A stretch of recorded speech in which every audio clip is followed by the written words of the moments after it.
Hey, it's Blackstash, and welcome to the tour of my endgame Atreides Fortress build in Dune Awakening.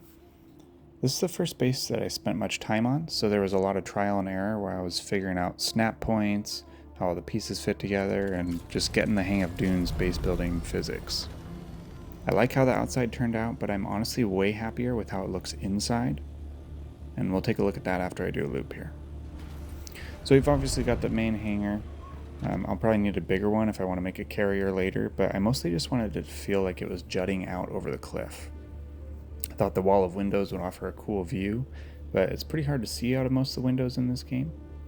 Then down below is where I tucked my large spice refiner.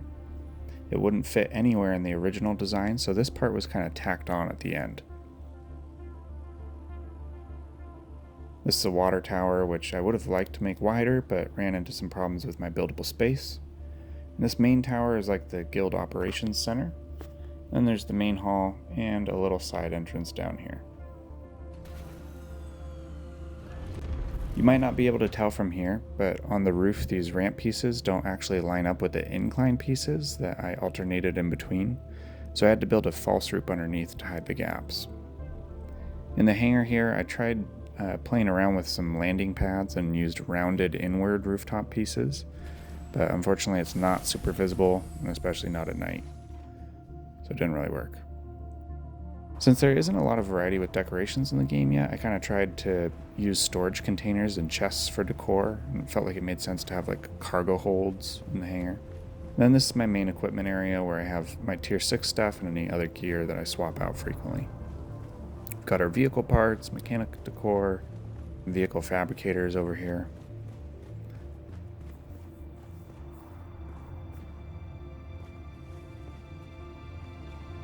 And then down on the other end, we've got parking spots for the buggy and some sand bikes.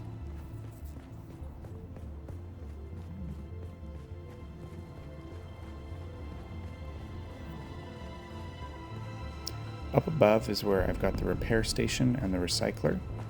Thankfully, I made it through the game without mixing them up and accidentally recycling my weapons or anything.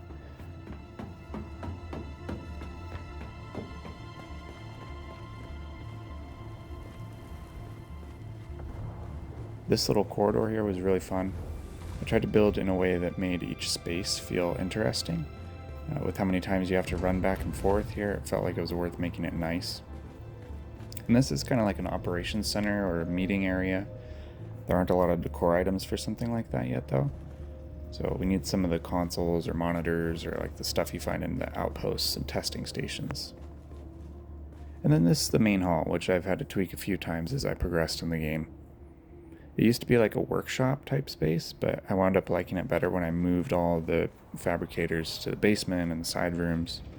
And I had an in-game neighbor come visit, and he said it looked like a church inside because of the tall windows and the high ceiling.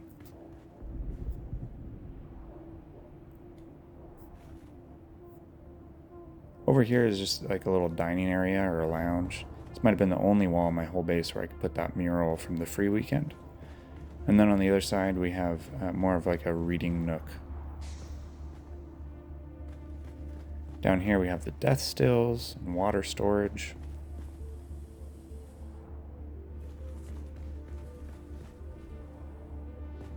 And this is one of my favorite views in the base, with the pillars kind of hugging the wall and the decorative wall off to the side here. I used the wall hanging plates and just like spammed them along the line of the stairs there. This back room is like an office. I'd like to have more clutter to make it feel like lived in, but there's just not that much variety to the props yet, which is probably why the building contest they did over the summer didn't even consider interiors. I guess it's cool that the windows get dirty from sandstorms, but it really does make it hard to create any kind of enclosed viewing areas in your base, which I was trying to do. Sometimes the glass is kind of buggy. And then this room is where I keep lower tier gear to turn in for Landsrad tasks, plus blood purifiers, which basically became decorations after I got death stills and wind traps. Across the way here, we've got schematics, lower tier fabricators, and storage for components ingots, building materials.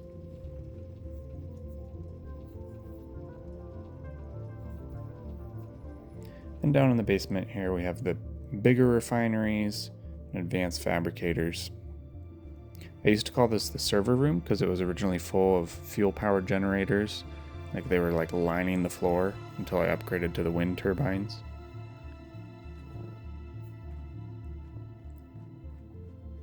I never used this entrance, but it's kind of fun to see things from all the different angles. And I did have fun making it.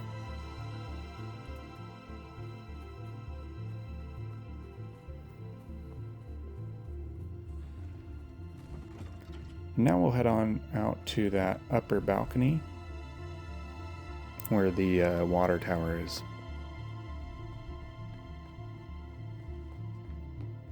I did plan originally to have this wrap all the way around and make it like parallel to the hallway, but this was where I had a problem with my buildable space.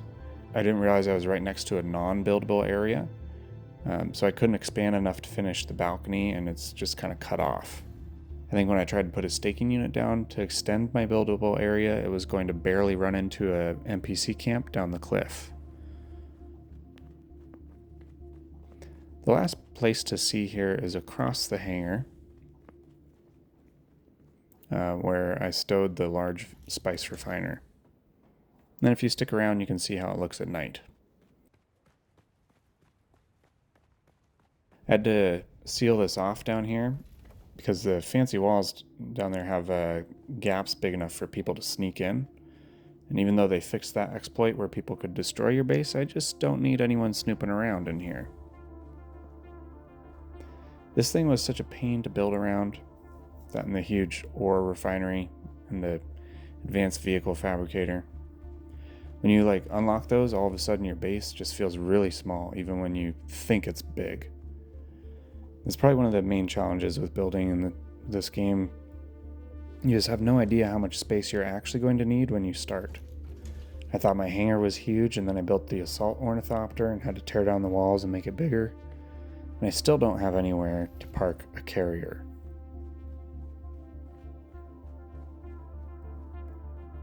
So as the sun goes down here, if you've seen very many screenshots or videos of people's bases, you probably know it's really hard to see them in the dark in this game. The lighting is just not great. But I used my full 60 light limit here, plus the lighted ceiling tiles, and I think it actually looks pretty cool at night, especially back in the main hall.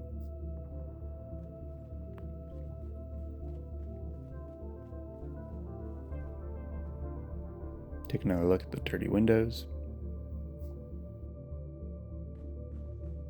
So we'll run back one more time and you can see it without the natural light from the windows. And if you're having trouble lighting your bases, maybe you'll see something you like.